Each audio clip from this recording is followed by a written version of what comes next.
If your city passes an unconstitutional law, would you rather challenge that law before your rights are violated or after the damage has been done?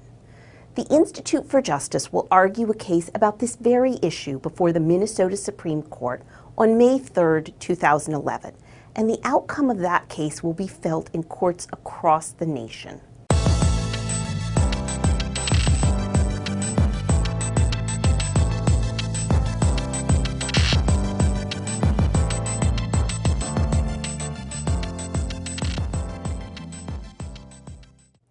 In 2005, Red Wing, Minnesota passed a rental home inspection ordinance that gave it the power to inspect homes without any specific probable cause that there are any housing code violations in those homes.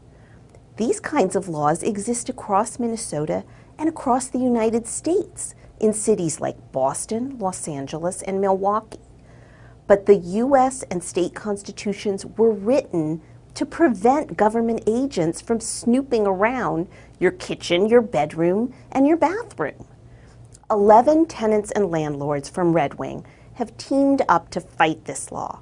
But before they can challenge this inspection law as unconstitutional, the Minnesota Supreme Court must first rule that our clients have standing. Essentially, that they are people with some specific interest or injury that would allow them to challenge the law. Our clients want to do away with this law once and for all. But rather than letting them challenge the law's constitutionality, the courts have instead ruled they can only challenge each individual warrant the city seeks to inspect their homes. This creates a never-ending cycle for government officials to force our clients into court and drain them of their time, money, and will to fight.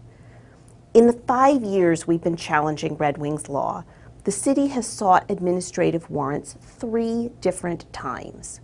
This nonsense needs to end. There is no question that Red Wing's law directly impacts these tenants and landlords. Because of that, they have standing to sue. It is time that courts make that clear, so we can move on with our challenge to Red Wing's unconstitutional rental home inspection law and end this conflict once and for all. A victory in this case will ensure that other citizens in other parts of the country who face similarly unconstitutional laws won't have to wait until government agents are knocking at their door before they can take their city to court. It will also ensure that cities and towns that pass constitutionally questionable laws are not insulated from judicial review, and thus free to threaten the rights of citizens who are powerless to stop them. Our clients deserve their day in court, and if we win, they'll get it.